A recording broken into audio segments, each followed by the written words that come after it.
और डायलॉग्स। अब कुछ सवाल हमने पब्लिक से लिए हैं, जो कि मैं गुजारिश करूंगा तरन्नुम साहिबा से कि वो आके उन सवालों से हम सबको रूबरू कराएं। जो सवाल हमने जितनी जल्दी हो सके पब्लिक से लिए आपकी स्पीच के दौरान। तो तरन्नुम साहिबा स्टेज पे आती हैं। तरन्नुम साहिबा का ताल्लुक इंडिया से है और मुजफ्फरनगर से, सहारनपुर से, और इसके साथ साथ ये यहाँ पे एक बड़ा बना रेख्ता के प्रोग्राम्स हो, यहाँ पे कोई गजल नाइट हो, अभी हमने नवाजुद्दीन दास का हमने देखा, इन्होंने एंकर किया है। तो एक हमारी यूएई की शान है, आप लोग जोरदार तालियों में तरन्नुम साहिबा का इस्तेमाल करें। और भी बहुत सारी बातें की वक्त कम है, तो कुछ सवाल, चंद सवाल।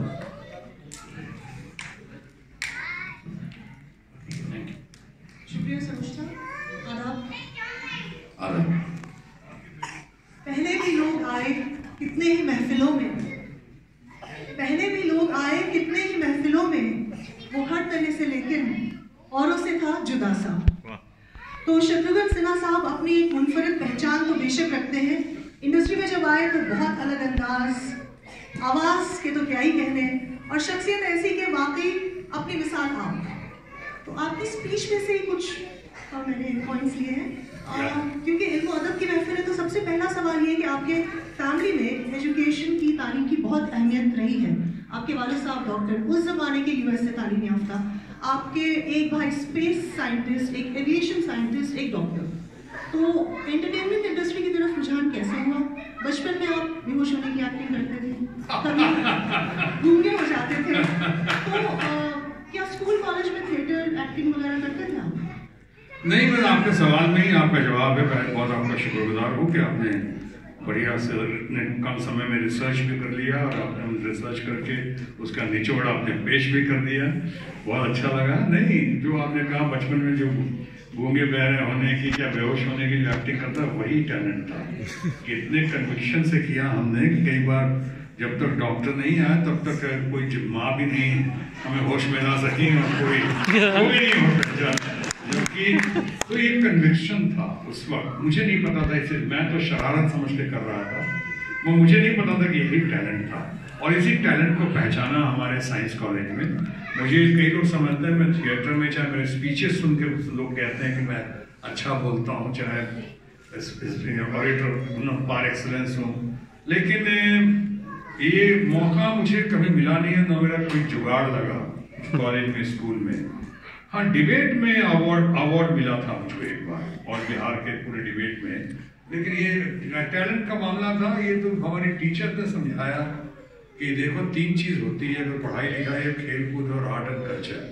किसी में भी अगर सबसे बढ़िया फोकस तरीके से काम करो तो तुमको मंजिल कामयाबी कदम चूमेगी तुम्हारी।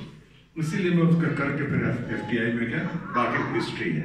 आप FTI में भी आप गोल्ड मेडलिस्ट रहे, तो बचपन में जो आपका टैलेंट था इनहेरेंट, वो पॉलिश होता चला गया। तो आपको क्या लगता है आज की जनरेशन में जो लोग फॉर्मली ट्रेन नहीं हैं, जो इस जनरेशन के एक्टर्स या आपसे आपके कंटेम्परेरीज या उससे पहले, तो फर्क है एक फॉर्मल ट्रेन एक्टर में और आसमान जमीन का फर्क होगा, और होना चाहिए भी।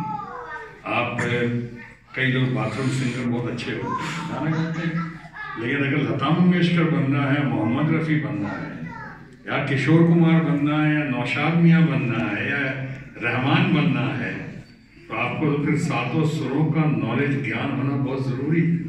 वो सिर्फ बाथरूम सिंगर बनने से काम नहीं चलेगा। उसमें भी एक आध हुए हैं, ऐसा नहीं खुद के गुरु बने। वो किशोर कुमार की कोई फॉर्मल ट्रेनिंग पहले नहीं थी, बाद में ली उन्होंने, तो ऐसे हुए। लेकिन आपका जैसे हमें जब गए तो हमें लोग कहते थे कि भाई दिलीप कुमार देखते हैं, आप तो इंस्टीट्यूट से हो, तो इंस्टीट्यूशन है। यूसुफ खान साहब, दिलीप कुमार साहब, तो उन्होंने कहाँ से ट्रेनिंग ली? तो हम लोग के एक्सपर्ट्स कहते थे कि भाई उनके इतने सालों का एक्सपीरियंस ही उनका इंस्टीट्यूट बना। वो गलतियां करते गए, सुधारते गए, कम बेसी ये करते करते सीखते, टाइमिंग क्या होता है, पॉजेस क्या होते हैं, इम्प्रोवाइजेशन क्या होता है, एक्शन प्रॉब्लम्स क्या होते हैं, बॉडी मूवमेंट क्या होता है, बॉडी लैंग्वेज क्या होती है, कहाँ पे रुकना है, कहाँ पे बोलना है, वॉइस मॉड्यूलेशन कैसे होता है, स्पीचेस। तो ये सब धीरे धीरे करते करते, देखिए आप खुद देखिए, अशोक कुमार हो के दिलीप साहब हो, कि राज कपूर हो, ऐसे बहुत सारे अच्छे अच्छे लोग हैं। जो एकदम खुद अपने से ही इंस्टीट्यूशन बने।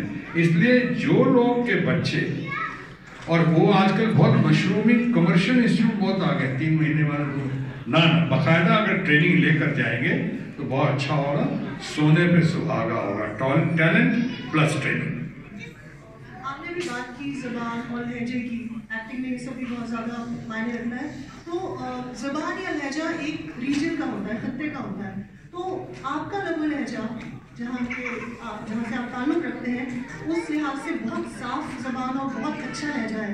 तो ये घर का माहौल था या जब आपने ट्रेनिंग की, एक्टिंग में आए, तो वो उसके साथ आप सीखते चले? नहीं, आपने पहचान लिया, आपने सही पहचाना। नहीं, क्योंकि बहुत ख़राब भी नहीं था, ठीक था। चूँकि मैं पटना से हूँ, प्रॉपर पटना से हूँ, थोड़ा बेहतर था।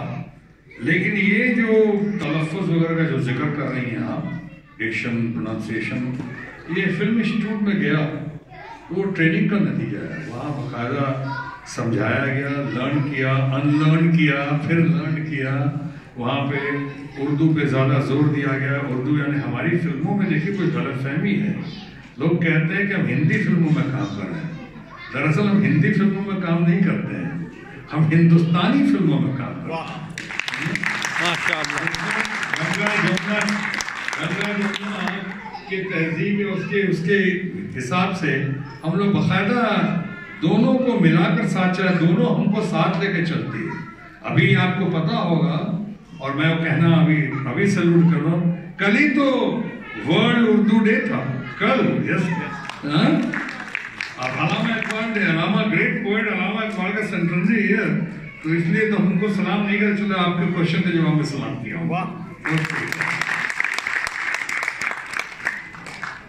मेरा माइक आवाज आ रही है? आवाज बहुत अच्छी आ रही है।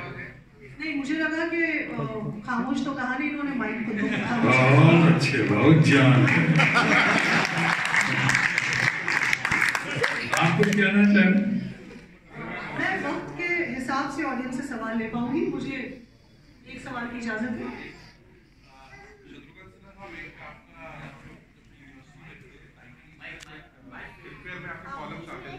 माइक दीजिए, माइक।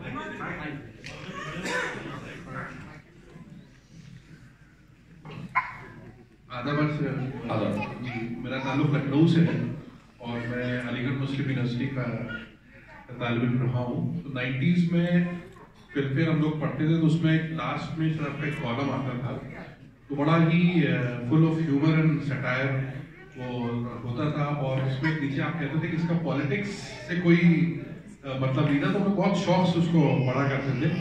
तो मेरा एक सवाल जो हिंदुस्तान की जो पॉलिटिकल जो सिचुएशन है उस पर ही है, बट मैं थोड़ा सा अलग टाइप का आपसे जवाब चाहूँगा कि जो जिस चाय का मज़ा पहले ही से ख़राब है, क्या हमें फिर से वो चाय पीनी चाहिए कि नहीं? जो अब चाय पिलाने वाले उस काबिल नहीं रह गए, आप फिक्र ना करें।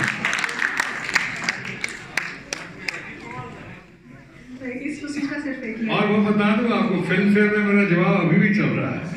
इतने साल हो गए, मैं वो आरिफ कौन था वहाँ पे, उसने कहा और मैं वैसा फंसा, जब मैं मिनिस्टर था तो छोड़ना चाहता था, उसको हजारों खत आए कि नहीं आप वो नहीं छोड़ सकते मतलब। तो अभी भी, और आज वाला जो है जिसका डेडलाइन कल खत्म हो जाएगा, आज मैं कैरी कर रहा हूँ जवाब में अबू धाबी में, और कल मैं भेजूंगा लेटेस्ट अगले महीने के लिए। तो चल रहा है। हम लोगों का मकसद यहाँ पे जो था वो आपको सुनना था, चाहे वो आपकी तकरीर के जरिए, चाहे कुछ सवाल जवाब के जरिए। तो मेरे ख्याल से वक्त की नज़ाकत को देखते हुए हमें सवाल जवाब का सिलसिला यहीं पे रोकना पड़ेगा। तो बहुत बहुत शुक्रिया आपका। एक और शेर आपकी नज़र खासतौर से, क्योंकि अब इसके बाद मुशायरा शुरू होने वाला है, तो मेरे ख्याल से एक शेर पेश खिदमत है। अब ये मौसम मेरी पहचान तलब करते हैं, अब ये मौसम मेरी पहचान तलब करते हैं, मैं जब आया था यहाँ ताज़ा हवा लाया था। वाह, क्या बात। कल मैंने एक शेर